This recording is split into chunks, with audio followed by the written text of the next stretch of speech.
Bueno, pues a todos y a todas las que os habéis acercado a esta topaketa, a este encuentro, gracias por acercaros. Arratsalde on guztioi, eskerrik asko topaketa honetan parte hartzeagatik. Gure asmoa aurrez aurreko saioa egitea zen, baina koronavirusaren kontrako segurtasun neurriak direla eta gaixotasun horren edapena saiesteko topaketa virtuala bilakatu du guztiok elkarren artean zaintzen laguntzeko.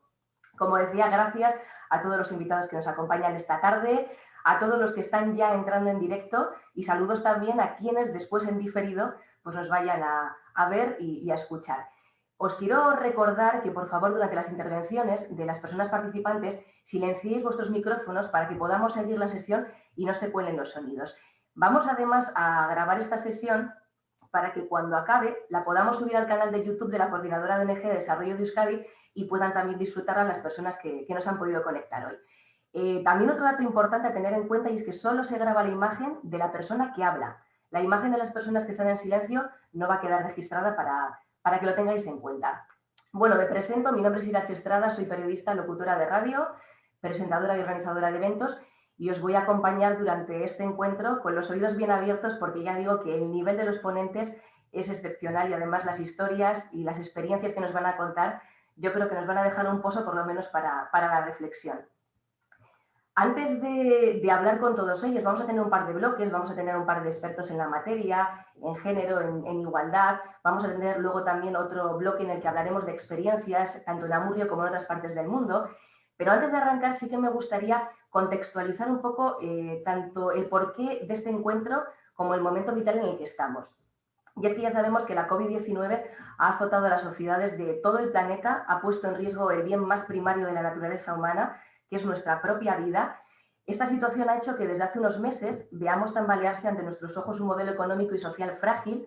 Nos ha llevado a confinarnos en nuestros hogares, a renunciar a la libertad de movimiento, a repensar el modelo de trabajo, del cuidado de las personas e incluso a revisar las cadenas de producción y de nuestra propia alimentación, entre otras muchas cosas.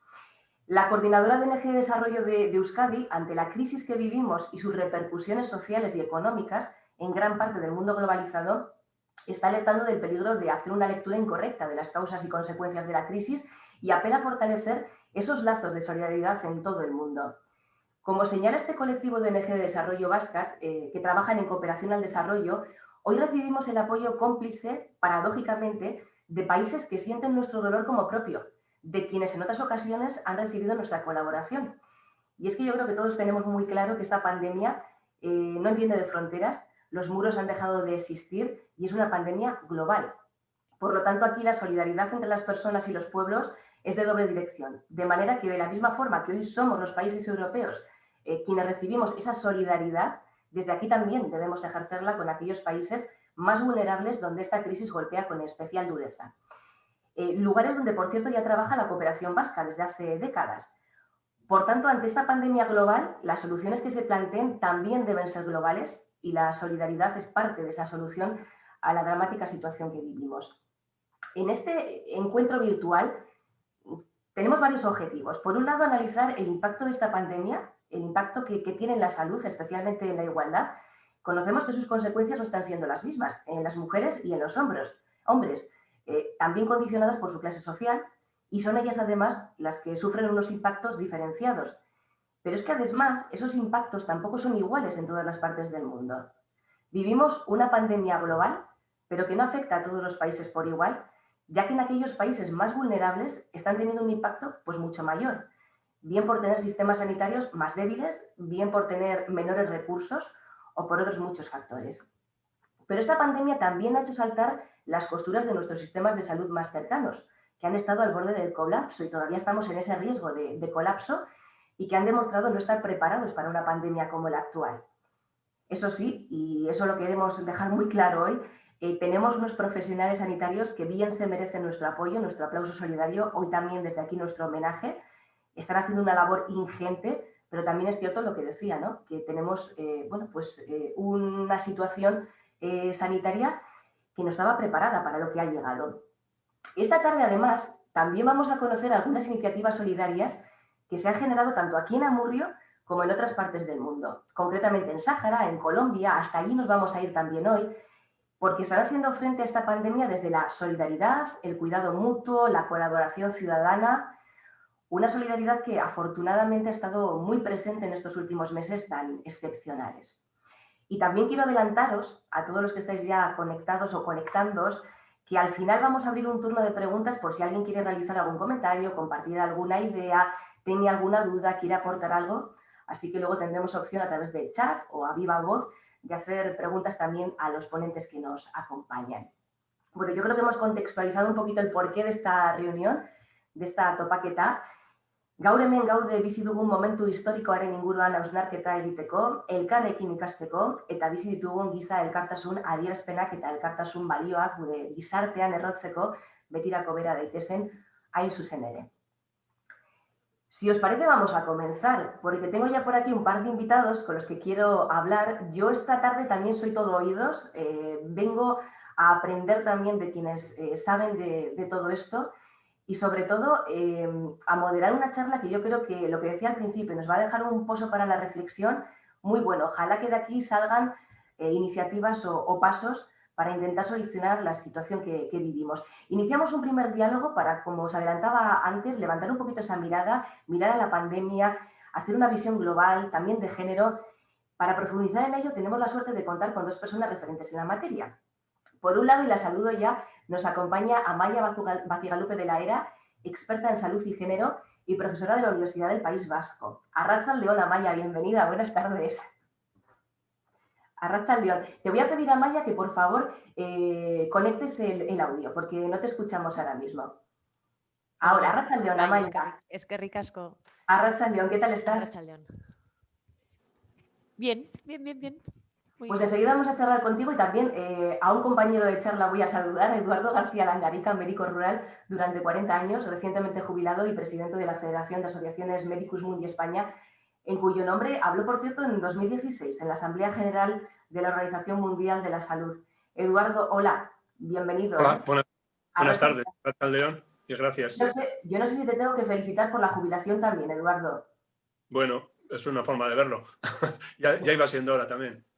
Yo no sé si uno se jubila de algo tan vocacional y de un trabajo tan intenso de tantos años. Bueno, en parte sí. Lo que pasa es que luego quedan otras cosas de hacer, como esto de Medicus Mundi y otras cosas que vamos haciendo también, ¿no? Bueno, os quiero recordar a Maya y Eduardo que se trata de una mesa redonda. Es una pena que no podamos estar presentes, bueno, pues con esa conexión un poco más visual, pero bueno, que no deja de ser una mesa redonda. Cualquier pregunta, cualquier puntualización, incluso entre vosotros, encantados de que aportéis todo lo que queráis. Voy a arrancar con Amaia porque esta crisis sanitaria nos afecta a todas las personas, ya que todos podemos contagiarnos, eso lo tenemos clarísimo desde el primer día. Sin embargo, no todas las personas estamos en el mismo grado de exposición frente al virus. En este sentido, Amaia, ¿cuáles son los factores que aumentan la vulnerabilidad ante la COVID-19? Bueno, sí, efectivamente, como has comentado en tu introducción y ahora la pregunta, yo creo que ya nos induce a pensar que efectivamente el impacto que está teniendo esta pandemia en sus muy diferentes aristas está siendo claramente desigual, ¿no? Al contrario de la sensación con la que nos enfrentamos a la primera ola, ¿no? Que incluso los medios un poco la enfocaron desde que, bueno, esta crisis no entiende de clases, ¿no? Pero ya desde el principio, las personas que nos hemos dedicado a observar un poco el impacto que suele tener la estructura social y la desigualdad en la salud, ya sospechábamos desde abril que esto empezaría a aflorar, ¿no? Y que efectivamente la vulnerabilidad ante el virus es desigual. No solo la vulnerabilidad, yo creo que si observamos, digamos, toda la historia natural de la enfermedad, de la COVID, ¿no? Tanto la exposición, es decir, cuánto riesgo tenemos, depende en qué posición estemos, que seamos hombres o mujeres o pertenezcamos a diferentes clases sociales, es claramente desigual y ahora, bueno, hablaré de algún dato que lo pone en contexto. Esto es en cuanto a la exposición, pero una vez nos contagiamos, digamos, también el pronóstico de la propia enfermedad, es decir, la vulnerabilidad ante la enfermedad también es desigual y no todas las personas tenemos la misma probabilidad de que la enfermedad se nos complique con la misma intensidad. Y el impacto de la propia enfermedad también es desigual, es decir, la mortalidad asociada a la COVID es desigual, así como otro tipo de impactos, ¿no? Entonces, La clase social, tal y como hemos podido ver con datos, con los poquitos datos, porque creo que esto es una de las primeras y grandes críticas, ¿no?, que hay que hacer a nuestras administraciones, ¿no?, los pocos datos disponibles para hacer un análisis con una mirada de equidad de la pandemia. No solo es que tengamos pocos datos desagregados para hombres y mujeres, poquísimos, casi ningún dato para poderlo poner en relación con el nivel socioeconómico, sino que además con el tiempo, o sea, con estos meses de devenir de la pandemia, algunos datos que existían de forma desagregada han desaparecido, con lo cual nos encontramos en una posición muy difícil para realmente hacer un diagnóstico adecuado de lo que está pasando. Ahora, dicho esto, con lo poco que tenemos, ya hemos visto, por ejemplo, en Euskadi, que las tasas de desempleo de nuestros barrios, ¿no?, o el nivel socioeconómico medido con un indicador un poco más complejo que la tasa de desempleo, hace que la tasa de incidencia, esta tasa de incidencia que ahora oímos mucho, ¿no?, sea el doble en las clases sociales más bajas o en los lugares, digamos, donde predomina el nivel socioeconómico más bajo en Euskadi frente a los lugares más favorecidos, digamos, ¿no? Y esta realidad es igual en todos los lugares donde se ha visto. A nivel del Estado, lo hemos visto en Barcelona, donde tienen mucha disponibilidad de datos, donde ha habido un compromiso político por hacer esto visible, en Madrid, pero en otras ciudades, Estados Unidos, en diferentes ciudades europeas, esta ha sido la tónica, ¿no? Y es verdad que los medios de comunicación comenzaron también a cambiar su planteamiento, ¿no? Cuando, por ejemplo, comenzaron a aparecer los primeros brotes asociados a determinados sectores productivos como cárnico, hortifrutícola, etcétera, etcétera, ya empezábamos a sospechar que efectivamente no todas las personas estábamos igual de expuestas, ¿no? En cuanto a la complicación de la COVID, pues, por ejemplo, por no centrarnos ahora en el nivel socioeconómico, sino en el género, sabemos que a los hombres, por cuestiones que tienen que ver con la construcción social de la identidad masculina y femenina, es decir, por esa masculinidad que hace que los hombres hayan fumado tradicionalmente más y que la epidemia del tabaquismo haya sido más intensa en ellos, porque arrastran otra serie de patologías que hace que, digamos, interaccione con la propia COVID y haga que esto se complica, el género nos explica mucho. Y lo mismo pasa con los impactos. La mortalidad por la COVID es más alta en hombres que en mujeres, y eso tiene que ver también desde una perspectiva que intenta ir un poco más allá de lo individual, ¿no?, del factor de riesgo de cada persona a la enfermedad, y entender que los propios factores de riesgo, es decir, toda esta patología relacionada con lo respiratorio, o sea, otra serie de factores de riesgo, a su vez tienen que ver también con, digamos, determinantes sociales que hacen que estén más presentes en unos grupos o en otros. En este caso, más presentes en hombres que en mujeres, y si tuviéramos suficientes datos, también seguramente, con total seguridad, lo observaríamos por nivel socioeconómico, por clase social.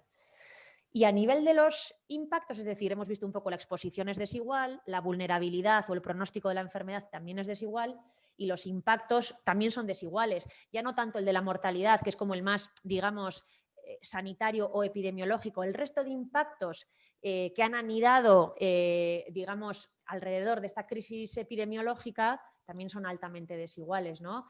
Y yo creo que después, quizás, cuando avancemos en la conversación, podremos hablar un poco de estas otras cuestiones o crisis anidadas sobre la epidemiológica, que también tienen un patrón social muy presente, muy importante.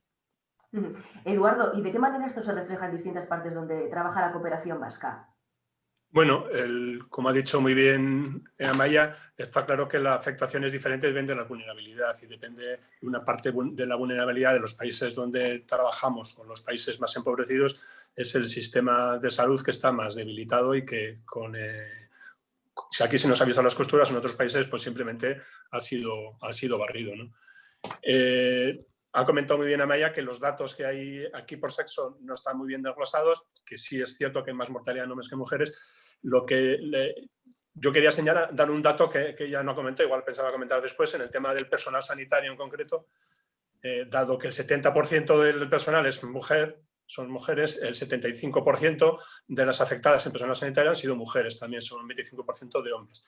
Es la única, en el único campo en el que hay esa diferencia de afectación por la COVID en hombres y mujeres, ¿no? En lo demás, prácticamente, pues el número de afectados es igual, la mortalidad, como ha dicho, es diferente. Otra cosa es cómo ha afectado diferente a los dos sexos las consecuencias que han tenido las acciones para parar la COVID, ¿no? Los efectos indirectos de la COVID, lo que se ha hecho para pararla, que tiene que ver un poco con los roles de género diferentes a la hora de cuidar, ¿no? Que parece que son distintos. Cuando llega la pandemia, la mayoría de los países, incluido España, pues también en los más empobrecidos con más razón, pues se paralizan acciones de salud, ¿no? En concreto se ha parado en muchos sitios los de salud sexual y reproductiva, y se ha tendido a desviarlos. Esa música no sé dónde sale, pero habría que... No sé dónde sale. ¿Vosotros sois música o solo soy yo? Vale. Sí, creo que está ya solucionado. Sí, sonaba un poco de música, pero está ya solucionado. Era para ambientar tu charla. Puedes continuar, sí. Vale, es que me estaba... que se han paralizado en muchos sitios los recursos para salud sexual y reproductiva, ¿no? Y se han desviado muchos recursos hacia la emergencia, ¿no?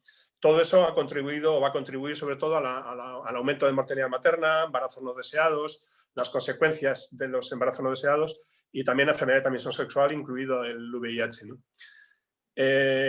Con el confinamiento en todo el mundo ha crecido mucho los casos de violencia de género. Durante los periodos de confinamiento habituales, que ya se han hecho en otros casos, la violencia siempre aumenta un 20%. Y eso supone que ha habido 31 millones de casos más adicionales de violencia de género. Un dato concreto, por ejemplo, en un país, en Perú, en 8 semanas de confinamiento se registraron 12 feminicidios. Uno de ellos, una menor de edad que previamente había sido violada por un vecino. Se han registrado en ese periodo también 226 violaciones, que son las que se han denunciado, y 132 a menores. Y al estar cerrados los centros de atención a mujeres, los centros de salud sexual y reproductiva, pues no han tenido acceso a la anticoncepción ni normativa ni de emergencia, ni a tratamientos antirretrovirales para las violaciones, ni a abortos terapéuticos. Otro tema también en muchos países es que al confinar y al cerrar las escuelas, las niñas han ido a la casa de sus padres, que no siempre es un lugar seguro, ¿no? Además de que se calcula que 5 millones de niñas no van a volver a la escuela después de esto, se espera que a la larga se produzca, según los datos que tenemos de otras pandemias, un aumento grande de embarazos adolescentes. En concreto, en Sierra Leona, durante la pandemia de ébola, hubo un 65% de aumento de embarazos adolescentes con respecto a otros tiempos. Y muchas de estas mujeres embarazadas, muchas de estas niñas, era a base de violaciones para cubrir sus necesidades básicas, ¿no? Y otra cosa que es importante señalar, una de las medidas importantes que se da para tratar la COVID era el lavado de manos, la utilización de agua y estas cosas, pero en el mundo hay 780 millones de personas que carecen de acceso al agua potable y 2.500 millones que no tienen sistemas de saneamiento apropiados. ¿Cómo van a hacer lavados de manos si van a utilizar otra cosa si no tienen agua? En Ruanda, en concreto, que es otro país donde trabaja la cooperación vasca, el 86% de la población no tiene instalaciones domésticas para lavados de mano. Te decía que más allá del impacto económico, ¿cuáles son los impactos que está teniendo la COVID-19 en nuestra sociedad? Para seguir ampliando un poquito lo que comentabas al inicio. Eso es. Bueno, a ver, la cuestión es que lo que estamos viviendo desde marzo, desde febrero, algunas personas la han llamado crisis matriuska o crisis de crisis. La cuestión es que hay multitud de crisis que se retroalimentan entre sí y que han aparecido a partir de la explosión de esa primera crisis que fue más epidemiológica, ¿no? De las muchas cosas que podríamos decir del resto de crisis, que es por supuesto, la socioeconómica, la crisis del estado de bienestar, la crisis de la gestión política y de otra serie de crisis que o son invisibles, que todavía no conocemos, pero que probablemente se estén cocinando, y otras crisis que han sido invisibilizadas, digamos, ¿no? De todo esto, de lo que podríamos hablar, bueno, al menos desde lo que NOPIC, desde nuestro grupo de investigación analizamos en marzo, fue un poco el impacto desde el punto de vista de la equidad que podía tener el confinamiento o que debía de estar teniendo el confinamiento domiciliario severo que vivimos, ¿no? Que fue una cosa inédita que nunca antes habíamos vivido. Fue interesante ver la verdad es que fue comprobar algo que sospechábamos, ¿no? Que claro, que el confinamiento no lo hemos vivido de manera igual todas las personas y que esto ha tenido un impacto desigual en la salud, tanto física como mental, de la población infantil, que era nuestra primera población de interés, digamos, pero también la población de padres y madres, ¿no? Básicamente, ¿qué es lo que observamos? Por supuesto que las dificultades financieras, que el acceso a bienes básicos y que otra serie de cuestiones relacionadas con las condiciones en las cuales, ¿no? Se vive el confinamiento se distribuían de manera muy desigual por el nivel socioeconómico de los padres, tanto medido por la clase social como por el nivel educativo. Pero lo más interesante fue comprobar que efectivamente se describía un gradiente muy claro en la salud mental y física de niños y niñas, por ejemplo, en función también del nivel socioeconómico general del hogar, digamos, ¿no? De forma que, claro, tomar este tipo de medidas que a menudo se toman in extremis y que en una primera ola podían tener el sentido que tuvieron, pero que en esta segunda ola al menos había que darle una vuelta, ¿no? para saber si efectivamente implantar una medida tan general y tan drástica como esa no podía generar mayores problemas en términos de salud, ¿no? Que por una parte estábamos y estamos evitando enfermedad y muerte, y sin embargo por otra parece que estamos generando enfermedad de otro tipo, de tipo emocional y de tipo físico también, con las medidas que se están tomando, ¿no? Y este trade-off o este equilibrio entre qué hacemos y qué dejamos de hacer, pues nos parecía que en esta segunda ola tenía que ponerse más encima de la mesa, ¿no? Afortunadamente no hemos llegado al mismo escenario, pero podríamos llegar al mismo, ¿no? Tanto, no sé cómo deciros, el consumo mínimo de frutas y verduras y alimentación saludables en términos generales, como el uso de pantallas durante más de 6 horas al día, como la práctica de ejercicio físico, claro, condicionado por el espacio de las viviendas que, como decíamos, ¿no? Son desiguales en función del nivel socioeconómico. Como otro hallazgo muy interesante, que era el impacto que también estaba teniendo en la salud mental y física de padres y madres, tenía un gradiente social muy marcado, ¿no? Este último aspecto nos pareció especialmente relevante, ¿no? Veíamos que las madres referían un mayor impacto de ese confinamiento sobre su salud mental.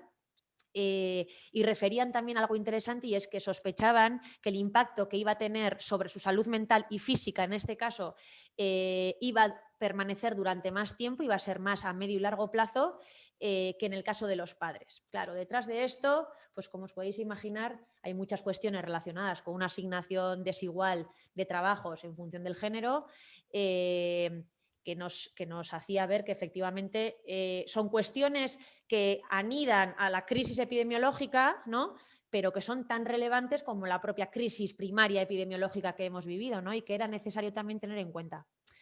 Entonces, no sé, luego podemos igual seguir comentando alguna cuestión más, porque, bueno, sí, yo creo que sí. No, y aparte creo que has aportado datos importantes, porque es lo que decía, no solamente es la pandemia o la parte de la salud, sino que hay muchísimas aristas más. Eduardo, en términos de proyectos de cooperación, ¿de qué manera está afectando la crisis a la cooperación? Bueno, al menos, en primer lugar, supongo que la primera afectación pudo ser a las oficinas, que tuvieron que hacer teletrabajo, que entonces, aunque algunas ya hacían trabajo en remoto, que llamábamos antes, ahora se llama teletrabajo. Pero en cuanto a los proyectos, en los que tenían que hacerse aquí, los proyectos de educación para la transformación social, pues muchos no hubo más remedio que paralizar. No había muchas actividades que había que hacer en calle, con gente, cursos que había que paralizar, no se podían hacer. Y después pues ha habido que reinventarlos y ha habido que hacer muchos online, y no hay más que ver esta acción como para ver cómo se están haciendo ahora muchos de los trabajos de educación para la transformación social. En cuanto a los proyectos en terreno, pues claro, la mayoría de los países también han confinado, han detenido, pero claro, muchos de esos países en los que trabajamos, la economía informal es enorme, es monumental. La gente no puede quedarse sin salir de casa para trabajar, entonces han tenido que ingeniarse de alguna manera para salir. Los proyectos sí que se han debido paralizar y ha habido luego un poco que reinventarse, ¿no? En algunos casos se ha habido desviado fondos que estaban para formaciones, por ejemplo, y no se podían hacer porque había que viajar a otros países y se han destinado para compra de alimentos o geles hidroalcohólicos, jabón, para que pudieran lavarse. Todas esas cosas se han ido haciendo. Yo creo que en general en eso los financiadores de todos estos proyectos sí que han tenido cierta flexibilidad para favorecer ese tipo de cambios y un poco el tiempo que se van a alargar la ejecución de los proyectos. Por otro lado, yo creo que esta pandemia ha llegado y ha incidido de forma importante en algo que llevaba ya unos años en marcha, que era el tema de la Agenda 2030, la de los Objetivos de Desarrollo Sostenible, que es una parte importante en la cooperación actual, ¿no? Y esto está suponiendo ya que va a suponer nuevos retrocesos de varios años en las cosas que ya se estaban mejorando, ¿no? Desde mortalidad a mejora en la educación, a montones de cosas, van a producirse muchos retrocesos en muchos países. Y lo mismo va a pasar un poco con las medidas contra el cambio climático.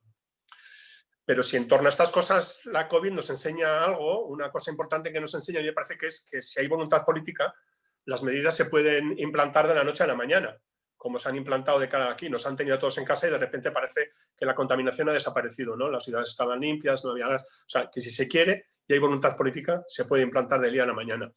Y otra segunda lección importante, que eso ya ha ido saliendo y se ha ido diciendo, la enorme interacción que tiene la economía, la salud, la educación, que no se puede separar las enfermedades del contexto en el que vienen a caer, ¿no? Como es un poco lo que hace, me parece a mí, el enfoque biomédico estricto que funciona normalmente, ¿no?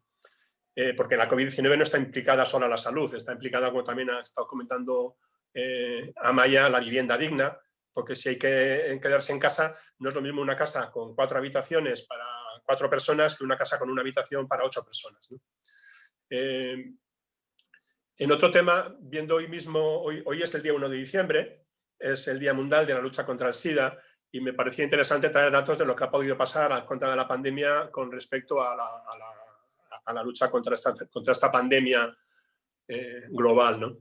En principio, los objetivos que estaban previstos para este año 2020 no se van a cumplir por causa de la pandemia, porque se han producido grandes interrupciones en los servicios del VIH en la mayoría de los países.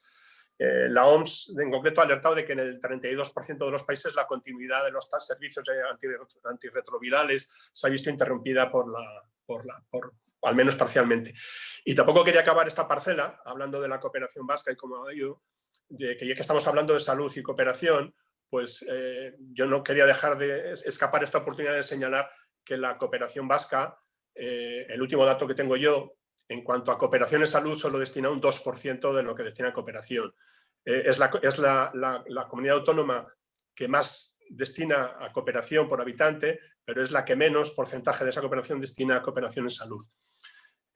A pesar de que los organismos internacionales recomiendan que se destina a cooperación en salud un 15%. Y con eso acabo esta parte, por mi parte.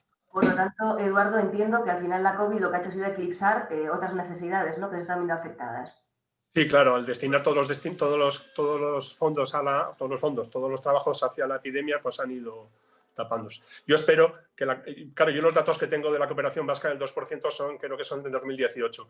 Supongo que este año, que la convocatoria salió el otro día, la resolución de la convocatoria, se hayan destinado más fondos a salud, pero bueno, veremos cuando tengamos todos los datos. Amaya, Eduardo, nos quedan 5 minutos. Aprovecho para lanzaros a ambos una pregunta, ¿vale? ¿Qué es lo que ha dejado visible esta pandemia? ¿De qué manera podemos responder desde la sociedad y también desde las instituciones? Que me parece interesante para finalizar. Bueno, Eduardo... Empieza tú. Sí. Bueno, así muy brevemente, ¿no? Yo creo que ha dejado muy claro una cuestión que tiene que ver con la interdependencia y la vulnerabilidad de forma extensa y general del conjunto de la población, ¿no? Me parece que esto es una enseñanza en positivo, si es que queda, ¿no? Si es que no volvemos a esa manera de entendernos a nosotras mismas como entes autónomos capaces de racionales y que no necesitan la presencia y la ayuda del resto para sobrevivir, ¿no? Yo creo que esta es una enseñanza que espero perdure, pero sin embargo creo que desde las instituciones, digamos, al menos se tendrían que trabajar 3 ámbitos que yo así, a abuela pluma, creo que estaría bien concretar, digamos, ¿no? que son más en los niveles micro, quizás más meso y más macro, ¿no? A nivel micro, y desde mi experiencia, quizás desde el ámbito más, no sé, investigador o... Pues claro, siento mucha frustración por sospechar muchas cosas que en realidad no puedo corroborar. Y no puedo corroborar por una cuestión de falta de voluntad política, como muy bien ha dejado claro también Eduardo, ¿no? Y en el caso de los datos es así también. Entonces, no contar con la información que nos permita decir que lo que está sucediendo es el primer impedimento para realmente justificar una acción política, del tipo que sea, ¿no? Yo creo que no es casualidad que haya datos que hayan dejado de estar publicados periódicamente y que nunca haya existido determinada información, aunque es posible tenerla y nunca se ha publicado. Esto no es casualidad, ¿no? Esto a nivel micro me parece que tenemos mucho margen de mejora en el conjunto del Estado, en la Comunidad Autónoma del País Vasco de manera muy particular y muchas buenas prácticas de las que aprender. A nivel meso, me parece que tenemos que reforzar el nivel comunitario. Yo creo que ha habido mucha expresión de solidaridad, de ganas de transformar esa sensación de interdependencia en cuidado mutuo y colectivo, y me parece que las instituciones no tienen que despistarse, digamos, no tienen que descuidar toda esta marea, digamos, de trabajo en común y por el procomún, que creo que ha emergido de manera muy espontánea y que, bueno, que si no se cuida, pues lo mismo que emerge muere, ¿no? Necesariamente.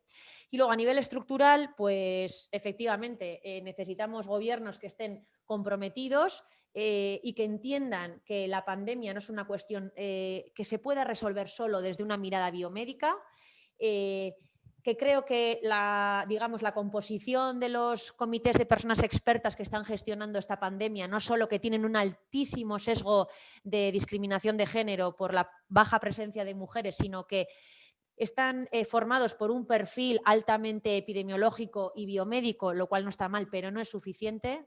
Entonces, me parece que no vamos alineados en esto que propongo, digamos, o que creo que es importante, pero sin embargo, me parece que es evidente que cualquier plan de gestión o de recuperación de la pandemia tiene que hacerse desde una mirada muy amplia, que tenga en cuenta el conjunto de determinantes sociales que están afectando a la crisis, si es que queremos salir de ella reforzados y no con una huella clara de aumento de las desigualdades sociales en salud al menos, ¿no? Que es lo que parece que al menos de momento está sucediendo. Eduardo. Bueno, yo decir que estoy muy de acuerdo con lo que ha dicho, sobre todo con lo último que ha dicho, de la poca participación de la mujer en esto, y creo que una de las cosas importantes que debe haber es que se debe aumentar la participación de las mujeres en los centros de decisión. Pero yo quería señalar algo que ha señalado Irache al principio, que ha mostrado la pandemia, es que se le han visto las costuras al sistema público de salud, ¿no? Después de las décadas de desinversión y de todas las cosas que ya sabemos todos, porque creo que se han ido hablando durante todo este tiempo, hemos llegado a un momento en que la atención primaria, que debiera haber sido la que hubiera hecho frente a la pandemia de forma preferente, pues estaba sin presupuesto, estaba mal dimensionada, estaba burocratizada, estaba precarizada y no era capaz de llevar adelante su trabajo como debía haber hecho. Décadas de hospitalocentrismo y de falta de coordinación de la primaria con los hospitales y de los sistemas sociosanitarios, pues nos ha llevado a lo que nos ha llevado, a que todos hayamos desbordados y a la cantidad de fallecimientos que ha habido en las residencias. Se puede hablar mucho sobre esto, pero yo creo que en realidad lo que es urgente ahora mismo para el sistema de salud es volver a poner en marcha la atención primaria, si es que es posible ponerla bien, reforzarla, reforzar las plantillas y concederles más medios diagnósticos y más autonomía. Y luego algo que también ha nombrado Amaya, que es el tema comunitario. Dotar que los centros de atención primaria sean capaces de hacer trabajo comunitario, que para ello necesitan tiempo, necesitan personal y necesitan entrenamiento. Luego lo de género que has comentado tú, que me parece que era algo muy importante. Y luego, lo has comentado también, pero quería señalar un poco el tema de la salud global, ¿no? Que parece que es algo que también ha puesto en marcha, que la salud no es un bien individual de cada país ni de cada persona, sino que es un bien global y que como tal debiera ser. Y en ese sentido me parece que una cosa urgente también es el que se trabaje para quitar las patentes a los medicamentos, en este caso a las vacunas y a los medicamentos que puedan ser tratados con la cosa a la que este gobierno se opone, junto con los de la Unión Europea y los países desarrollados, ¿no? Yo creo que mantener esas patentes ahora mismo de esos medicamentos supone que muchas personas de muchos países de ingresos medios y bajos no van a poder tener acceso a ellas. Gracias, Eduardo. Bueno, pues llegamos hasta aquí con este primer bloque de reflexión y de datos. Amaya, Eduardo, os voy a despedir, pero una despedida así como un poco momentánea, porque al final también volveremos con vosotros con las preguntas que tengan la gente que nos acompaña.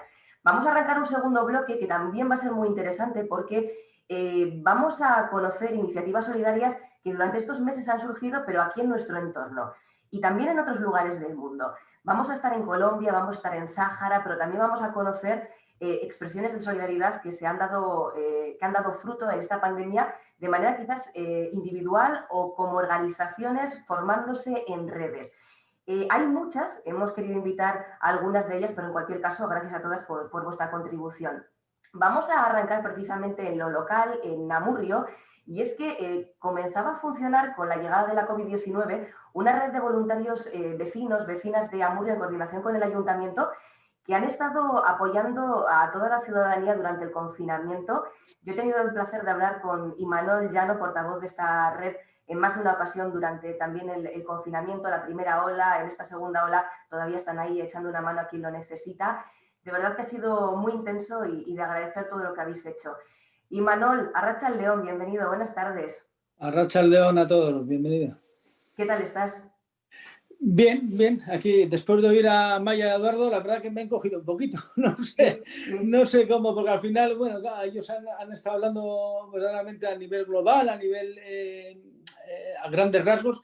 Claro, aquí yo vengo a nivel local, de pueblo, digamos, y bueno, pues es lo que nos toca, ¿no? Vamos. Bueno, pero es que lo local también ha hecho una grandísima labor y también queremos, desde aquí, desde este foro, pues potenciar esas iniciativas que vamos a ir conociendo en este segundo bloque. Tenemos además cuatro invitados. Bueno, yo me sé la historia de memoria, Imanol, de hecho, además como amurriana que soy, también la he vivido con vosotros, me he asomado a la ventana, os he visto, sé todo lo que habéis hecho, pero me encantaría que a la gente que nos está viendo y escuchando les contaras en qué ha consistido esta iniciativa que todavía funciona.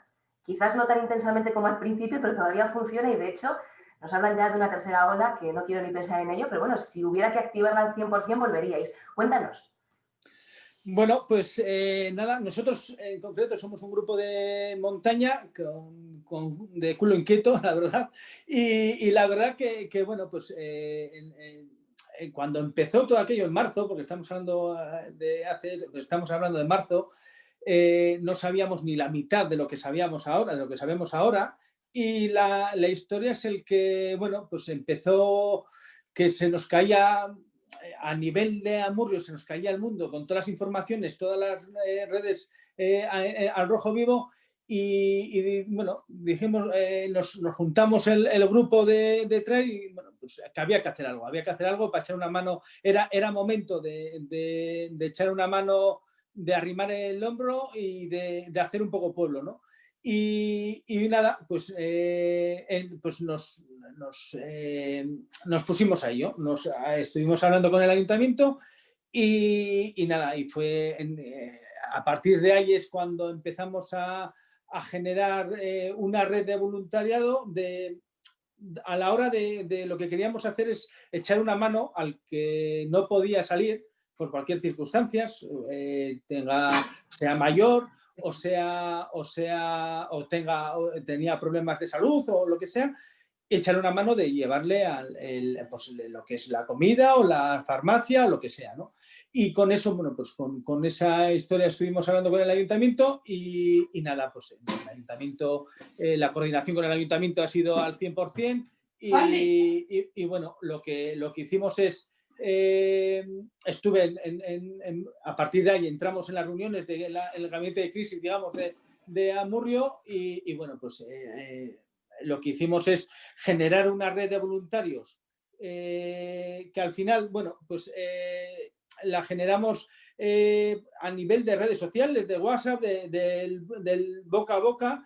Hicimos lo que es, bueno, luego se agruparon, pues Ayaraldea Saindus, el grupo Scout, los vecinos de Aviagabarri, al final por grupos y tanto por grupos como a nivel, pues a nivel de convecinos, vamos, y bueno, llegamos a ser 120 en el grupo de red de voluntariado, ¿no? Y lo que hacíamos, pues bueno, pues el tema era, se puso un teléfono pues a nivel local, a nivel de Amurrio, el que necesitaba esa ayuda, que llamase a ese teléfono. Ese teléfono estaba coordinado por los tres, por Arantxa, por Jesús y por Gochón, que son los psicólogos de Amurrio, que los psicólogos de GAPA de Amurrio. Y ahí, como quien dice, filtraba un poco la llamada, ¿no? Bueno, pues lo que son la que necesitaba ayuda, llamaba, y luego esa llamada me pasaban a mí, pues donde yo luego enviaba esa ayuda a hacerla, pues bueno, pues al grupo de ayuda, ¿no? ¿Las ayudas en qué consistían? Pues bueno, pues ir a por la medicina o a la farmacia, ir pues a hacer el recao, el pan o las compras o la comida básica. Bueno, pues la verdad que hemos hecho de todo, hemos hecho bastante de todo, y bueno, pues la verdad que la gente es súper agradecida y bueno, yo creo que salió bien y hubo bastante movimiento. Creo que alrededor de las 100 y pico salidas tuvimos en esos primeros meses de marzo, abril, mayo. Luego ya, una vez que se empezó a dejar un poco, digamos, abrir un poco la vía, pues bueno, pues ya bajó la intensidad, ¿no? Luego también estuvimos codo con codo, digamos, con Mariaje, con servicios sociales del Ayuntamiento de Amurrio, pues porque había los sectores más vulnerables, pues peor lo pasaban, ¿no? Y al final a esas también estuvimos echando la mano, llevando alimentos, llevando, pues, incluso con Artiach, con la galletera de Orozco, nos dio un montón de galletas. Bueno, al final que repartíamos también, pues porque al final los chavales que eran también uno de los que estaban, chavalería pequeña, vamos, que estaban sufriendo, pues bueno, pues llevarles galletas, llevarles tal, pues bueno, pues les motivaba un poco, ¿no? Y bueno, pues esa es un poco lo que es más o menos lo que hicimos. Luego, aparte de eso, nos metimos también en el embolado de salir toda la Abel, un fenómeno, Spiderabel, un fenómeno, y en esto, y yo con la furgoneta pusimos unos altavoces y demás, y a las 8 pues salíamos pues la verdad que salimos la primera vez, salimos un sábado, y vimos que la gente, tanto pequeños como mayores, salían y se les caía la lágrima al final. El ver algo diferente, el ver algo que después de estar 12 horas o 20 horas en casa, algo les cambiaba, ¿no? En esos segundos, porque al final no nos parábamos, o sea, al final tirábamos por la carretera, íbamos por los barrios de Amurrio y demás, y eso al final, pues creó también un buen ambiente de decir, bueno, pues joder, nos movimos en hacer, que al final lo que se trataba era un poco hacer un poco pueblo, hacer un poco, echar arrimar el hombro y bueno, pues que sea un poquito más ameno lo que nos estaba pasando. Que hoy, mirando para atrás, vemos, pero cuando aquello no teníamos ni idea de lo que nos venían encima, pensábamos que en agosto esto iba a ser ya, que íbamos a estar todos libres y la segunda ola no la reconocíamos, la verdad. Y bueno, pues en esas estuvimos esos meses, ¿no? Bueno, ojalá no tengáis que volver a salir de nuevo. Y Manol, aunque me consta que si lo tuvierais que hacer, encantados, ¿no? El pozo que os ha dejado todo esto como experiencia también vital, desgraciadamente, en el contexto en el que estamos, me imagino que hace que estéis o sintáis orgullosos, ¿no?, de todo lo que habéis hecho. Tú decías que era una cosa pequeñita a nivel local, en Amurrio, pero habéis hecho una labor social y solidaria impresionante, ¿eh? Sí, la verdad que hoy es el día que te paran por la calle y hoy es el día que te paran y te agradecen lo que hicimos cuando aquello hace 6 meses, 8 meses. Pero que la verdad pues, después de esto, que te paren y que te digan y te agradezcan y bueno, y ver que la gente, pues gracias a ello estaba, pues, bueno, estaba mejor o podía, no sé, la verdad que súper agradecidos. Y por supuesto que si hay que salir, se sale. Pero bueno, esperemos que no, ¿no? Esperemos que esto vaya mejor, ¿no? Pues Imanol, gracias también por haber participado. Te dejamos un poco ahí a la espera para las preguntas posteriores y nos vamos al Instituto Zoraide de Amurrio. Allí nos espera Leidio Garriza, profesora del centro, nos va a hablar de una iniciativa que pusieron en marcha para la fabricación de viseras de protección de 3D. La repartieron, recuerdo, en el comercio local, aquí en Amurrio, también en residencias para mayores, Osakidetza. Todo esto ocurría durante el confinamiento. Kaixo Leire, Arratsaldeon, ¿nos escuchas bien? Vaya, Arratsaldeon, pues sí. Cuéntanos cómo fue la experiencia, cuéntanos. Sí, bueno, yo tengo preparada una pequeña presentación, a ver si no falla y os la puedo poner rápidamente. A ver.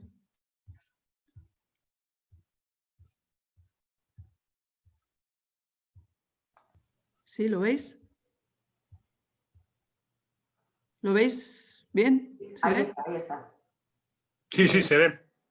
Bueno, yo quería prepararos una pequeña presentación, ya que es algo más técnico y para que entendieseis bien y lo pudieseis ver de cómo funcionaba, ¿no?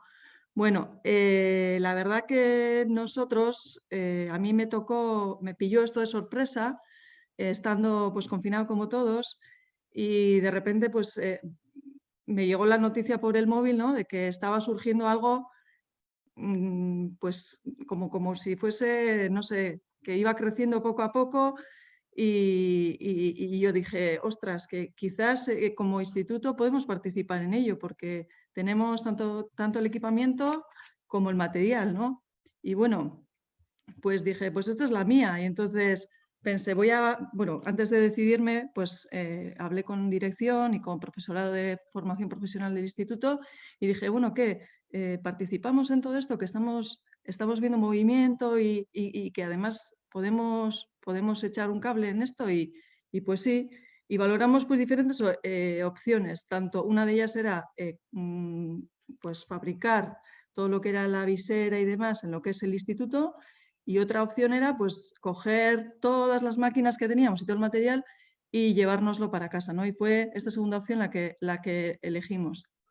Y bueno, os he puesto aquí una foto, al final las llevé yo a mi casa y ahí estaba un poco colaborando toda la familia, pues en aquellos momentos en los que poco se podía hacer, ¿no? Y ahí las tenemos todas en marcha. Bueno, ¿cómo surgió esto? Las pautas de qué había que imprimir, cómo había que desinfectar, cómo había que empaquetar, cómo había que enviar. En un principio todo nos llegaba por un grupo que se formó COVID Euskadi, llamado COVID Euskadi. A través todo era también chateo a través de Telegram y así. Pero luego, más adelante, a todos los centros de FP nos reunió o nos llamó o nos convocó y fuimos gestionados por Técnica. Y entonces ahí un poco nos separamos del proyecto, pero con el mismo fin, ¿no? Y bueno, podéis aquí a continuación, os he preparado también un pequeño vídeo pues de en qué consiste, ¿no?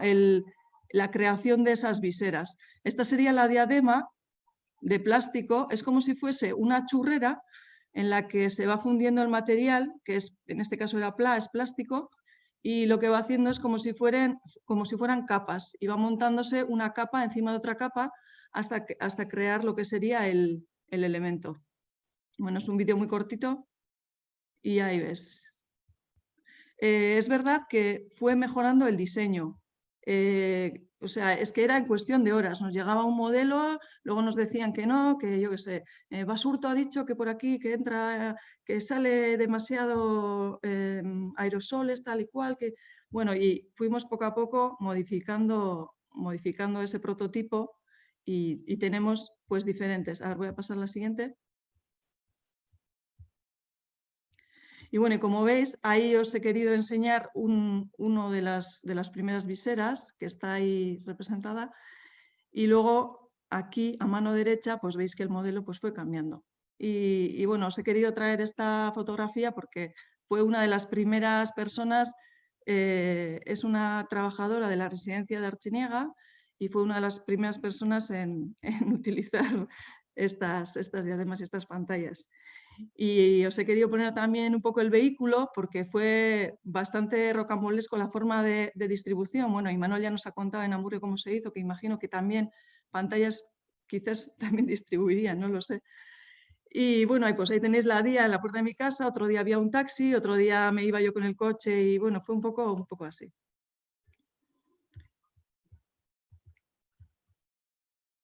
Y finalmente, bueno, nosotros somos un centro chiquitín de formación profesional, teníamos pues esas 5 máquinas que habéis visto y ahí veis un poco el total de pantallas que se distribuyeron. En total, pues bueno, fueron alrededor de 300, pues en ayuntamientos, residencias, domicilios, hospitales y bueno. Sí que es verdad que hubo un momento que a nosotros desde Técnica, desde Viceconsejería de Formación Profesional, nos comentaron que se estaba en contacto con empresas de inyección de plástico para poder pues, hacer esta producción a nivel industrial y a nivel masivo, ¿no?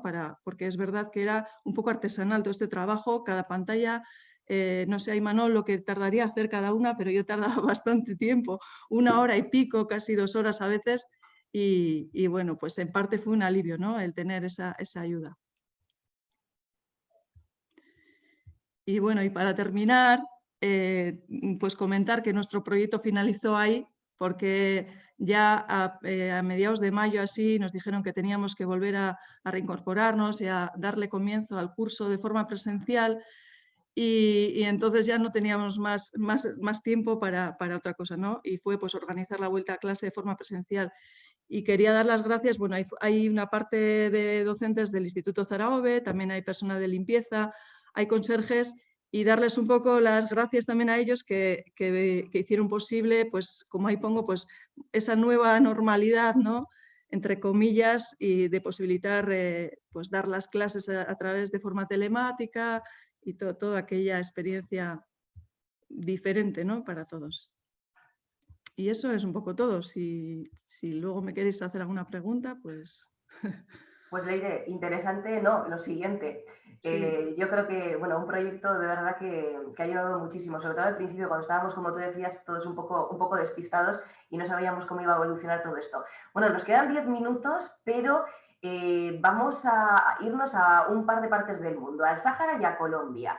Tengo por ahí, si no me equivoco, a Rabou Mohamed Lamin. Ella es, bueno, pues el alma mater de la Asociación Doctora Beituja. Está haciendo en el Sáhara una gran labor para sensibilizar sobre medidas de protección ante la COVID-19 y el cuidado de las personas. Muy buenas tardes, Rabou. ¿Estás por ahí? Creo que la tenemos por ahí o la teníamos por ahí a Rabou. Sí, hola, Rabou. Buenas tardes, muy buenas tardes a todos. Oigo entrecortado y no sé si es problema de mi conexión o... Puede ser porque debemos voy la imagen voy a cambiarme de sitio, ¿vale? Perfecto. Ahora vamos a escuchar a Rabou. Ya digo que ella es el alma mater de la Asociación Doctora Beituja y están haciendo pues una gran labor también. La sensibilización es fundamental en esta pandemia, sobre todo la autoprotección y la protección de quienes nos rodean, y en ese sentido el trabajo que están haciendo es importante. Sí que nos gustaría, Rabou, que nos contaras... Pues, perdón, he tenido que cambiarme de sitio. Sí, a ver si te escuchamos un poquito mejor. Y si no, nos vamos a Colombia, compañeros, y luego volvemos al Sáhara. Aquí, además, a través de la red de redes nos podemos mover tan rápidamente que, si os parece, nos vamos a ir a Colombia. Tú, Rabou, tranquila, vete conectándote tranquilamente y nos vamos a ir primero hasta Colombia. Desde Colombia nos llega, por cierto, un vídeo desde el Consejo Regional Indígena del Cauca, porque durante la pandemia y también paradójicamente comunidades indígenas de Colombia han compartido sus cosechas con las zonas urbanas con problemas de abastecimiento de alimentos.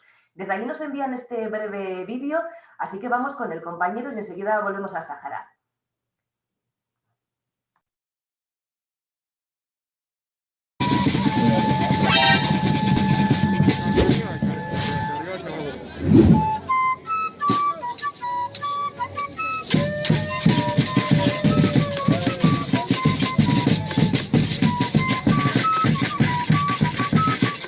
frente a la declaratoria de pandemia que ha hecho la Organización Después de que el gobierno colombiano creara una serie de medidas, entre ellas la de el aislamiento total para hacer frente a la emergencia declarada debido al contagio por coronavirus, muchas familias, sobre todo en los sectores más vulnerables del país, sufrieron por la falta de comida. En Popayán, capital del departamento del Cauca suroccidente de Colombia, familias enteras, desesperadas por la falta de comida en sus hogares, más complicadas, inundaban las redes sociales clamando ayuda alimentaria. Inclusive, sin importar las restricciones por la pandemia, muchos se atrevieron a salir a las calles a protestar. Todos comemos. Hay muchas personas trabajadoras ambulantes no han recibido nada. En vista de esa situación, las comunidades indígenas del Cauca pertenecientes al Consejo Regional Indígena del Cauca CRIC, quienes durante muchos años han luchado por la exigencia de tierras y quienes dentro de sus saberes mantienen procesos colectivos de seguridad alimentaria en sus territorios, decidieron realizar una jornada de solidaridad denominada La Minga de la Comida. Estamos preparando productos de la Madre Tierra y en un acto de solidaridad llegaremos el 20 de mayo con alimentos propios hasta los sectores más vulnerables de Popayán. La Minga de la Comida. Así se promocionó la Minga de la Comida, que inició días antes con la recolecta de alimentos, unos de clima frío y otros de clima cálido. Acá en la región, digamos, tenemos la yuca, el plátano, bueno, en la parte pues baja se tiene el frijol, diferentes productos también de hortaliza, de lo que se siembra, también de la parte alta, pues también de los productos de que se dan ya en los climas más fríos, y igual las autoridades también, o sea, se va a aportar en esa manera el producto que se va a llevar. Los encargados de realizar la recolecta fueron los miembros de la Guardia Indígena, con el apoyo de las autoridades de cada territorio.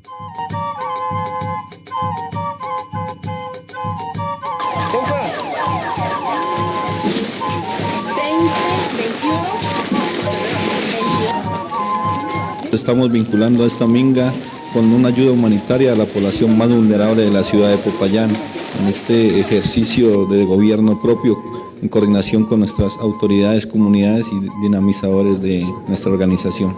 Vamos a mostrar que no solamente los indios recuperamos la tierra para estar sentados, la recuperamos porque es una necesidad de vida que tenemos como pueblos indígenas, y pues ahorita es la hora de mostrarnos hacia afuera qué es lo que tenemos en la productividad propia de nuestros resguardos indígenas, nuestros territorios.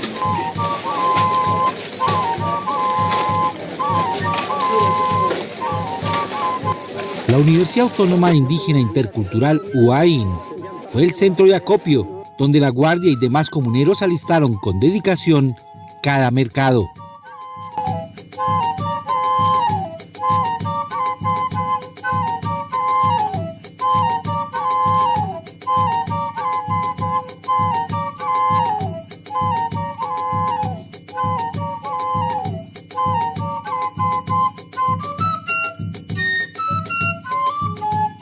Los lugares donde se llevó la ayuda alimentaria fueron previamente escogidos en coordinación con líderes comunitarios de cada barrio. El CRIC identificó a los pobladores con mayores necesidades, quienes recibieron con alegría esta muestra de generosidad de parte de las comunidades indígenas del Cauca. Manifestarles que esta fue una idea que nació de nuestra Guardia Indígena, del Consejo Regional Indígena del Cauca. La Consejería en pleno dio el máximo apoyo también para que esto se llevara a cabo. Es algo muy poco, compañeros, pero con mucho cariño, con mucho afecto, porque somos conocedores de las necesidades que se pasan al interior de cada hogar del país. Estamos tratando de que las personas guarden la distancia de 1 a 2 metros de distancia para evitar pues, el contagio de salud que estamos padeciendo en el mundo. Muchísimas gracias, vea, ya estábamos sin poder echar al agua, al caldo. Siquiera que se acordaron de aquí, de este barrio. ¿Qué le dieron? Mire eso, platanitos, arrocito, yuca, todo lo de echar a la olla. En cuanto a la economía y todo eso es un poco duro, ¿cierto? Porque algunos no hemos podido salir a trabajar, desempleados, entonces esto que nos dieron es una gran ayuda. En este momento pues estamos sin trabajo, estamos desempleados y pues es una gran ayuda lo que yo les decía al Señor, que nos hayan traído pues algo para poder colaborarnos en este momento que no estamos trabajando y que no tenemos ingresos. Así las cosas, la minga de la comida fue un acto de solidaridad en medio de la pandemia que llegó hasta los barrios de la población más necesitada de la ciudad de Popayán con ayuda alimentaria. Es una experiencia, creo que primera del movimiento indígena en este ejercicio de distribución de alimentos propios, sin ningún químico, sin abonos, sin pesticidas, de pronto uno que otro, de pronto puede ser, pero el resto de los productos son sacados del tul que decimos nosotros, de la huerta o de lo poco, o sea, es impresionante ver cómo nuestros comuneros, lo poco que tienen de esa huerta, quieren compartir. O sea, yo mismo me quedo asombrado muchas veces, tiene que media hectárea de choclo y aquí le envío este choclo, le envío esta mata de yuca o lo que sea. Y yo siempre he dicho que de grano en grano, la gallina llena el buche, dice el dicho. Y entonces de esa manera, pues por eso se llama colectivo, por eso siempre hablamos de la colectividad y siempre hablamos de lo común en este ejercicio y no del individualismo. Esto lo estamos haciendo de corazón y ojalá todas las personas que nos escuchen, que miren, que sí se puede colaborar de unos a otros en momentos difíciles. La minga de la comida fue un acto que también reflejó la poca capacidad del gobierno del presidente Iván Duque Márquez para atender las necesidades básicas insatisfechas de muchos colombianos en tiempos de pandemia por COVID-19. Nosotros los niños del Avelino UL damos las gracias a las autoridades indígenas, a la Guardia Indígena por traernos estos alimentos. El día de hoy varias familias tendremos de qué alimentarnos y por eso unas gracias y un viva a la Guardia Indígena, a las autoridades indígenas y al CRIP. Vamos a resistir, defender nuestros derechos, así nos toque morir, defender nuestros derechos, así nos toque morir. Guardia, fuerza, guardia, fuerza, guardia, fuerza. Bueno, pues como vemos, la solidaridad no entiende de fronteras, lo hemos dejado bien claro. Bueno, creo que tenemos por ahí a Rabu, la podemos recuperar. Rabu, nos escuchas bien, ¿no? Ahora. Vamos a darle al micrófono para poder escucharte, ¿vale? Que tienes desactivado el audio, actívame el audio y así te podemos escuchar. Y aprovecho para recordar que vamos a hablar contigo desde Sáhara, Asociación Doctora Beituja, esa labor que estáis haciendo para sensibilizar sobre las medidas de protección de la COVID-19. Rabu, ahora creo que te vamos a escuchar. Bienvenida, ¿eh? Perfecto, gracias. Cuéntanos, tenemos 5 minutitos por delante, cuéntanos en qué consiste este proyecto. Sí, necesitaba poner la presentación, vale. Que no sé si la podéis poner vosotros o la pongo yo. Intenta compartir pantalla si es posible, Rabu, y si no los compañeros... Voy a intentar compartir pantalla, eso Perfecto. Es. Usted no puede iniciar la función. Ah, vale, ya me la estáis... Bueno. Puedes ir explicándonos, Rabu. Vale, muy bien. Pues entonces, nada, la Asociación Doctora Beituja es, por explicaros un poco, es una asociación de mujeres saharauis que tienen en común que han estudiado juntas en Cuba, que también su formación es fruto de la solidaridad. Y el nombre de la asociación es en honor a una saharaui que era una de las mejores estudiantes saharauis en Cuba, que lamentablemente ha fallecido y no ha regresado con nosotros al Sahara o con su familia por un accidente de tráfico. La Asociación Doctora Beituja es una asociación que a grosso modo, y para no alargarnos mucho, tiene objetivos humanitarios, culturales y sanitarios, teniendo en cuenta que en nuestra asociación contamos con varias mujeres calificadas profesionalmente. Lo que intentamos hacer en nuestros proyectos es explotar ese nuestro lado académico, y en ese sentido llevamos a cabo La mayoría de nuestros proyectos los llevamos a cabo en los campamentos de refugiados saharauis. ¿Y qué hacemos? Pues llevamos a cabo varios proyectos y para iniciarme, pues voy a hablar a grosso modo de los proyectos, y los proyectos que llevamos es proyectos de sensibilización sanitaria dirigida sobre todo a mujeres. Ahí estamos viendo algunas imágenes de esas campañas de sensibilización que hacemos, que han tenido gran impacto en las mujeres refugiadas saharauis, puesto que tratamos temas que son de sumo interés. Por ejemplo, hemos visto nosotras como mujeres desde aquí que la mayoría de las mujeres saharauis con cáncer de mama llegan en fases muy precoces al tratamiento y fallecen, cuando nosotras sabemos perfectamente que un cáncer de mama detectado tempranamente y tratado tempranamente, pues muchas de estas mujeres seguramente no fallecerían. Entonces, esas campañas de sensibilización consisten en conferencias, talleres prácticos, charlas televisivas. Podemos seguir viendo porque ahí se ven las campañas de sensibilización. Subimos un poquito más y ahí vemos a nuestras profesionales impartiendo sus conferencias. Seguimos. Subimos un poco más las imágenes, ahí vemos las charlas televisivas un poco más abajo en la siguiente diapositiva. Ahí, porque por aquí, por ejemplo, aunque las conferencias las hacemos presencialmente para poder llegar a más público, ya no solo en el Sáhara, sino también a Mauritania, que hablan el mismo idioma, a la población saharaui en los campamentos de refugiados, o a las mujeres que están en las zonas ocupadas o en las zonas liberadas, a través de esas charlas televisivas, pues podemos llegar a todos ellos. También hacemos dípticos y trípticos informativos y vídeos cortos que solemos compartir en nuestras páginas y en las redes sociales para sensibilizar a las mujeres sobre los diferentes temas que vamos tratando. También nos dedicamos a otra parte de nuestros refugiados que son duplamente golpeados, ya no solo por el hecho de ser refugiados, sino refugiados y personas con necesidades especiales en plenos campamentos de refugiados, que sabemos lo que eso significa y lo que conlleva, y a estos centros vamos todos los años con actividades lúdicas y formativas de sensibilización también. Ahí vemos, pues nosotros, como todas las asociaciones, este año nos hemos tenido que adaptar a la nueva realidad por la pandemia COVID, y más sabiendo la importancia que eso tiene en una población refugiada, con todo el impacto negativo que eso puede tener.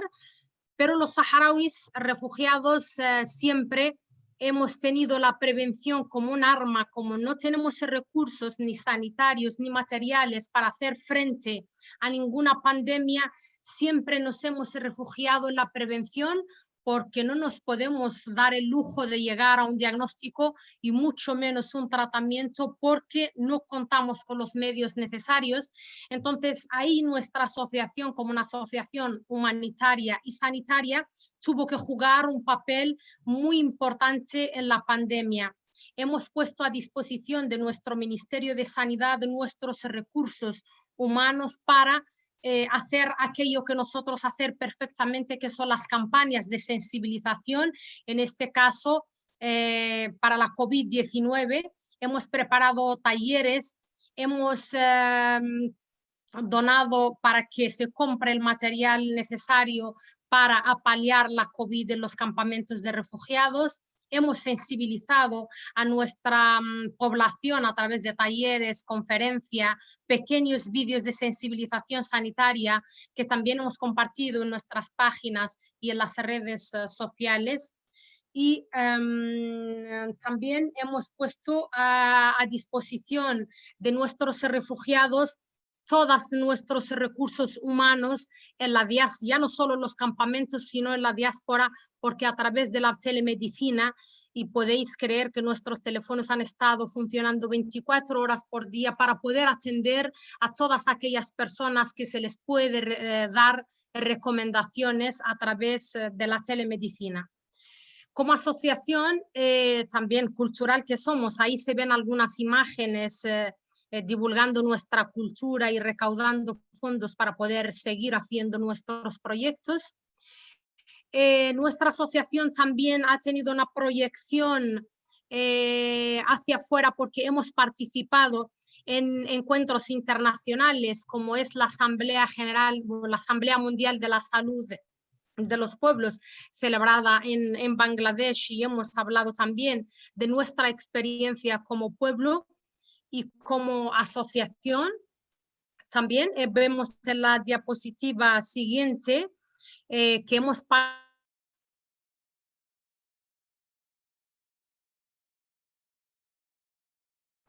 Sí, hemos dejado de escuchar a Rabu, se nos ha congelado la imagen, pero bueno, ya estaba hablando un poco de ese Congreso Internacional por la Paz para no volver a la guerra y sobre todo esa participación internacional que ha tenido. Vamos a ver si conseguimos recuperar la conexión con ella. Veo además, bueno, pues que iba a terminar de esta manera, ¿no, Rabu? Creo que te recuperamos, sí, recuperamos. ¿Me oyes? ¿Me escuchas? Ahora recuperamos tu voz. Vamos a ahora sí, Rabu, estaba diciendo que no hace mucho estábamos nosotros en este Congreso Internacional por la Paz y que lamentablemente el día 13 de noviembre Marruecos ha violado el alto el fuego en el Sáhara Occidental y ha empezado la guerra. Por tanto, le toca otra vez a nuestra asociación adaptarse a la nueva realidad porque en los tiempos venideros y a partir de ahí ya nuestro pueblo está en guerra, necesita de nuestra ayuda humanitaria y sanitaria, no solo de nuestra asociación, sino de todo nuestro movimiento solidario. Es que ricasco y muchas gracias a todos. Es que ricasco a ti, Rabu, y gracias por todo el trabajo y la labor que estáis haciendo. Bueno, llega ese momento también importante en el que nos gustaría que la gente que ha estado participando, escuchando, tomando notas, como lo he hecho yo y seguro que también todos los invitados, nos planteen alguna pregunta. Quien quiera tiene el chat para escribir. Yo voy a estar muy pendiente mirando las preguntas que se vayan lanzando a través del chat. Quien quiera intervenir a viva voz, pues simplemente desconecta el micrófono y nos lanza la pregunta a cualquiera de los invitados, que han intervenido. Yo sí que quiero recuperar, no sé, por terminar quizás con una visión un poco positiva, quiero recuperar conversación con los dos invitados del primer bloque, con Amaya y con Eduardo. Una pregunta muy sencilla. Después de todos los datos que habéis planteado, de la situación que habéis planteado, hay un foco para la esperanza, es decir, la COVID-19 va a ser un antes y un después en igualdad de género, en eliminar las desigualdades en otras partes del mundo. Lo vamos a ver como una oportunidad de avanzar. Se nos ha desbaratado el mundo.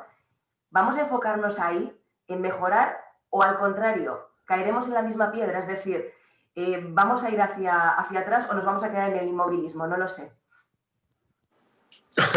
No sé. Yo creo que es difícil. Yo creo que al principio todos decíamos que esto va a haber un antes y un después, que vamos a cambiar, que los gobiernos van a cambiar. Yo siento que soy un poco pesimista, que no sé si vamos a cambiar demasiado. Me da un poco pena ser también pesimista, porque creo que hay una oportunidad muy buena de que la gente se anime a participar. Sobre todo, a mí me parece muy importante que las personas participemos y que todas las personas participemos en nuestros derechos, en defender nuestros derechos, en el de la salud y en el del acceso al sistema de salud. Sobre todo en eso, pero sobre todo en que todo esto debe ser soluciones a nivel global, ¿no? A nivel mundial, y eso yo creo que es muy complicado y que yo no soy muy optimista. No sé Amaya, pero yo soy bastante pesimista. Me alegro de que me hayas antecedido porque iba a decir precisamente lo mismo.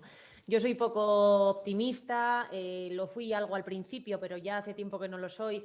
Creo que las bases estructurales del sistema no se han tambaleado lo suficiente como para que realmente vayamos a asistir a un cambio de sistema. No lo han hecho las bases, digamos, socioeconómicas y tampoco, por tanto, lo han hecho las bases ideológicas, ¿no? O sea, esas maneras que tenemos de pensarnos y de entendernos dentro de un sistema y de la autopercepción sobre que esto puede ser diferente. Creo que nada de eso realmente se ha dañado lo suficiente como para que pueda yo al menos mostrarme positiva u optimista en torno a que esto no vaya a ser un refuerzo del sistema que ya teníamos y probablemente asistiendo a un aumento de las desigualdades en muy diferentes vertientes, más que todo lo contrario. No lo sé. Quiero que nos dejéis deberes. Amaya, Eduardo, no sé qué se puede esperar de las instituciones, no voy a entrar ahí. A los ciudadanos, a nosotros, a los que estamos hoy conectados, a los que nos están viendo en diferido, a quienes han querido entrar aquí en este espacio porque les interesa el tema. Como ciudadanos, en nuestro día a día, en, como decía Imanol, en nuestra pequeñita sociedad, ¿de qué manera podemos colaborar? No sé, yo ya he dicho antes que participar. Hay que participar y hay que movilizarse y hay que, de la única manera de conseguir que esto cambie es forzar a los poderes a que hagan algo para que esto cambie, para que algo mejore. Yo creo que es que el mensaje es ese, ¿no? Yo creo que la historia nos ha demostrado que únicamente a través de la lucha se consiguen y se mantienen los derechos. Estamos viviendo un momento en el que se están poniendo en cuestión derechos muy básicos que nunca los habíamos dado por perdidos ni en riesgo, y sin embargo hemos asumido de manera muy natural, no digo que lo contrario sea lo correcto, digo que quizás hay poca crítica y poco pensamiento crítico en torno a lo que está suponiendo, digamos, esta cesión, ¿no?, de derechos que estamos haciendo el conjunto de la ciudadanía en pro de algo que efectivamente es muy necesario, ¿no? Pero como no estemos alerta, en fin, cuidado, ¿no? Porque la historia nos lo ha demostrado, que en cuanto nos hemos despistado, y la historia, por ejemplo, de la lucha de las mujeres está llena de ejemplos de este estilo, en cuanto nos hemos despistado, los pasos atrás han sido muy importantes, ¿no? Y volver a echar a andar cuesta. Entonces, comparto absolutamente esa tarea, ¿no?, que Eduardo dice de que participar... pensamiento crítico, participación y empoderamiento, pero de verdad, no el empoderamiento vaciado muchas veces de sentido que últimamente oigo, ¿no?, que se utiliza como término así ya bastante deslavado, sino en su término de generar y compartir poder más allá de lo institucional, me parece que es lo fundamental, la única vía. Ahora, eso luego... Para esto del pensamiento crítico que decía Maya, que es importante, que es imprescindible, sobre todo lo que hay que hacer es informarse bien, y informarse en los sitios correctos. Informarse y formarse y saber de verdad lo que está pasando y cómo está pasando, que estamos cediendo demasiado, como dice Amaya, poderes y derechos y todo, y no sé si nos lo van a devolver más adelante. Bueno, quien quiera a través del chat que nos haga llegar preguntas, bueno, un par de comentarios que nos hacen y quiero compartir con vosotros. Gracias a Maya, Leire, Eduardo, Imanol, Rabu, y especial para ti, Irache, por hacer posible esta reunión. Gracias a vosotros por estar ahí. Muchas gracias por hacer posible esta reunión, también nos dicen. Es que ricasco, nos dice también Marian. Así es, luchando se consigue todo lo que se quiere porque es un derecho fundamental. Emilia Esquer. Voy a ir abreviando que se nos va el tiempo, pero Rabu, qué mejor ejemplo desde el Sáhara de lucha, de persistencia, de seguir ahí defendiendo lo vuestro y además en femenino. Sois un gran ejemplo en ese sentido, Rabu. Imagino que te has sentido identificada, ¿no?, con lo que decían. Vamos a desconectar el audio para poder escucharte. Dale al audio y así te escuchamos. Desactivar audio. Ahí, te escuchamos ahora, Raúl, sí. Sí, la verdad que nos hemos sentido muy identificados y hasta porque en el Sáhara, aunque como mujeres todavía nos falta mucho por recorrer, pero creo que en ese sentido y en relación al entorno somos mujeres muy emancipadas, no solo ahora que se ha visto en la pandemia, sino desde siempre. Las mujeres saharauis siempre hemos sido muy guerreras, muy luchadoras por nuestros derechos y por ser uno de los pilares fundamentales de nuestra sociedad. Actualmente la ministra de Sanidad de Saharaui, la mayoría de las sanitarias también son mujeres y ahí estamos, seguiremos luchando. Pues un gran ejemplo el que nos dais desde el Sáhara. Para terminar, Imanol, Leire, no me olvido de vosotros. Una pregunta directa y breve. Aprendizaje, Imanol, de esta experiencia que ojalá nunca hubiéramos vivido. Un aprendizaje, 2, 3 como mucho te dejo. No, aprendizaje mucho, joder, al final hacer algo que te sale del alma y con gusto y bueno, pues eso es todo, esos días de tanto nerviosismo y tanto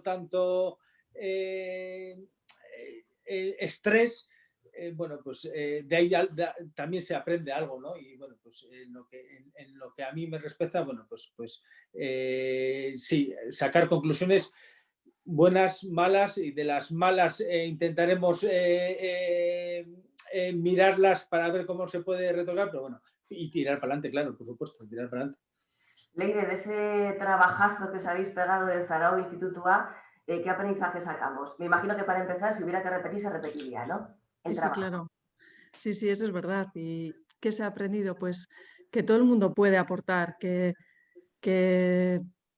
yo creo que además que era una alternativa a la mejor en ese momento, porque estábamos como agarrotados, ¿no? Con todos, que no sabemos qué podía pasar, y era una forma de tirar para adelante y ver que el mundo sigue, y yo creo que sí, claro que sí, que todos podemos hacer un poquito.